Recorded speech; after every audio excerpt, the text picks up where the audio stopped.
La importancia de las bases teóricas es que sustentan la investigación con autores especializados en el tema. Estos autores han elaborado, valga la redundancia, teorías, y estas han sido aceptadas por una comunidad científica y por la misma sociedad. Porque nosotros estamos interactuando, por lo general, con teorías dentro de la sociedad. ¿Ustedes creen que si yo hago una investigación acerca del problema en la educación pública y produzco unas conclusiones en cuanto al déficit del presupuesto colombiano en la educación, algún investigador educativo me va a tomar como fuente teórica? No, porque una investigación no es una teoría. Quizás esa investigación que yo produzco sí la van a tener en cuenta para referenciarla en un estado del arte, pero no en unas bases teóricas. Una investigación es un paso hacia lo teórico, ¿sí? Hacia el conocimiento. ¿Cuándo se vuelve teoría? Cuando las conclusiones de la misma empiezan a ser aceptadas por una comunidad amplia de investigadores y se empieza a divulgar hasta llegar a la sociedad como algo verídico, estructuralmente conceptualizada, ahondar en una explicación profunda, generadora de nueva reflexión, de nuevos conocimientos, de nuevos paradigmas, que trasciende de un espacio de donde fue elaborada hacia otros espacios de la sociedad. Es decir, cuando trasciende de un repositorio hacia otros lados, ¿sí? Porque lamentablemente hay que decirlo, cuando nosotros en la universidad hacemos investigación, solamente la hacemos como requisito para el grado y se queda allí en el repositorio, una investigación de un momento dado que por lo general no trasciende y por eso no llega a convertirse en teoría. Las que trascienden, ¿sí?, llegan a convertirse en teoría, pero esto se necesita de muchos años, de mucho esfuerzo, de mucho análisis intelectual, procedimental, presupuestal, bueno, para que una investigación llegue a ser una teoría.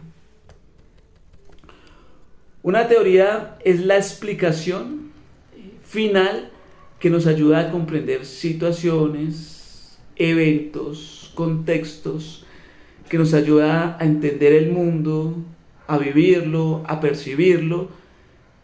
También hay teorías que ayudan a entender al ser humano, al ser vivo y sus relaciones del mundo, del espacio, del ser vivo, los fenómenos, las causas, las consecuencias, las leyes.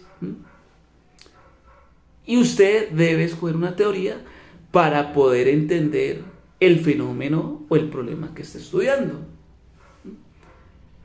Es decir, la teoría es un conjunto de proposiciones que explican por qué y cómo ocurren los fenómenos y las consecuencias.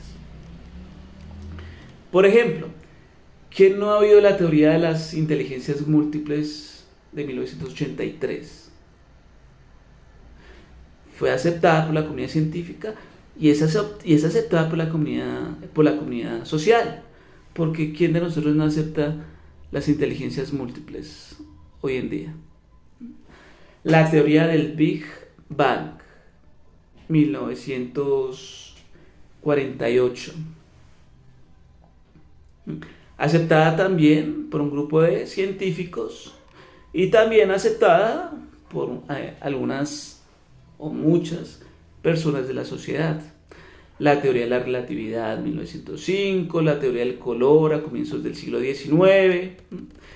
Y todas estas teorías han hecho generalizaciones acerca de observaciones que hicieron. Y estas observaciones hicieron todo un análisis, ¿sí? Y todos esos resultados y análisis los convirtieron en un conjunto coherente de ideas que luego fueron transmitidas a la sociedad y que nosotros interactuamos con esas ideas, pensamos con esas ideas, con esos conocimientos. Entonces, primera pregunta, ¿cuál es la diferencia entre estado del arte y bases teóricas? Reflexionemos acerca de eso, para que nos quede claro qué son las bases teóricas. Ejemplos de bases teóricas. Si estoy haciendo una investigación acerca de los discursos políticos y cómo influyen estos en los ciudadanos, seguramente voy a tomar una teoría, o voy a tomar una teoría que se llama el discurso y el poder de Van Dyck, una voz especializada en el tema desde hace muchos años que viene trabajando este tema, o desde Foucault también, ¿no? Y con ellos, con Van Dyck o con Foucault, puedo sustentar el tema de esta investigación. Ahora, si tomo una comunidad educativa rural y observo la manera de enseñanza-aprendizaje entre el estudiante y el profesor, cuyo estímulo es el castigo, les dice el profesor, el que no entregue el trabajo se le citará al acudiente. Allá hay un estímulo de castigo en el aprendizaje. Entonces, retomo mis conocimientos y digo, por acá cabe la teoría del conductivismo. Y entonces me voy a Iván Pavlov y empiezo a trabajar este problema con la teoría del conductivismo. Y seguramente esta teoría me va a ayudar a entender las relaciones de causas que se presentan en el aula y también sus consecuencias. Es decir, no estoy solo. Estoy con teorías de personas especializadas que han manejado también este tema o estas problemáticas. Ahora nos vamos a acercar a dos ejemplos, ¿sí? También teniendo en cuenta las bases teóricas, pero acá necesito de la ayuda de los economistas y de los arquitectos, de los futuros arquitectos y futuros economistas. Yo voy a plantear el tema de investigación y necesito que ustedes me colaboren dándome referentes teóricos para yo poder sustentar ese tema de investigación, ¿sí? Entonces, por ejemplo, acá para que me colaboren los estudiantes de economía, mi tema es la necesidad de proteger las pymes. Veo que allí hay una falencia y yo veo la necesidad de proteger las pymes. ¿Por qué las pymes son necesarias en la economía? ¿Sí? En la economía del capital social, ¿sí? Entonces ese es mi tema. Necesito saber a partir de allí qué teórico, con qué teoría me recomiendan. Entonces los escucho. Ahora, para los estudiantes de arquitectura, tengo un tema de investigación y es la necesidad de crear espacios subterráneos de vivienda y de trabajo, porque veo sobrepoblación en la ciudad. Es un ejemplo. ¿Qué necesito? Referentes teóricos. Necesito teorías para sustentar este tema de investigación. Entonces, ¿qué teorías ustedes me pueden allí recomendar para acercarme a este tema de investigación? Bien.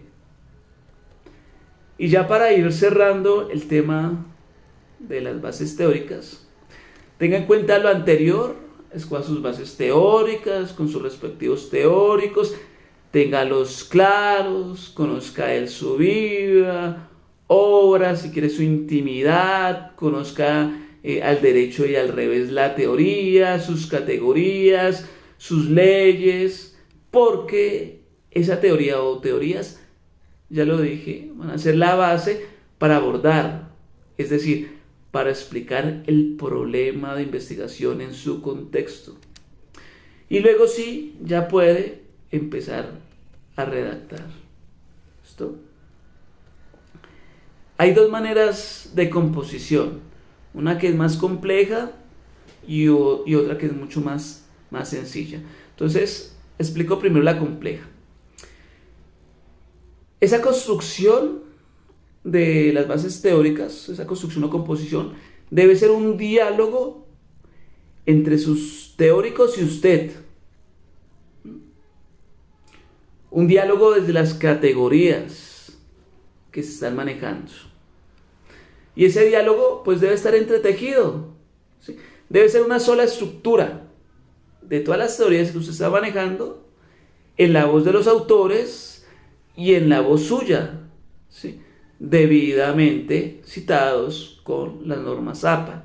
Lo que pasa es que esta manera de construcción lleva mucho más tiempo, necesitamos más tiempo para abordarla o para construirla, ¿sí? Necesitamos mucho más tiempo y también necesitamos de mucho más experiencia para lograr varias voces en una sola construcción.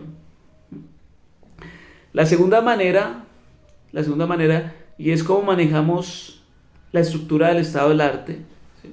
También para que la tenga en cuenta aquí en las bases teóricas, es explicar cada teoría utilizada. Explica cada teoría utilizada, le hace una introducción a cada teoría. Luego, explica la relación que hay entre el problema de investigación y esa teoría. Bueno, y termina diciendo por qué es importante esa teoría en su investigación. Luego va a coger la otra teoría. Lo mismo, le hace el mismo procedimiento. Introducción. Explica por qué explica cuál es la relación que hay entre la teoría y entre su problema de investigación. Y luego dice por qué esta teoría es importante para su problema de investigación. Si tiene otra teoría, lo mismo, ¿sí? Introducción y le hace lo mismo que ya dijimos. Entonces hay esas dos maneras de composición. ¿Listo? Usted la escoge, usted se acerca a alguna de ellas, teniendo en cuenta lo que se dijo anteriormente de las bases teóricas.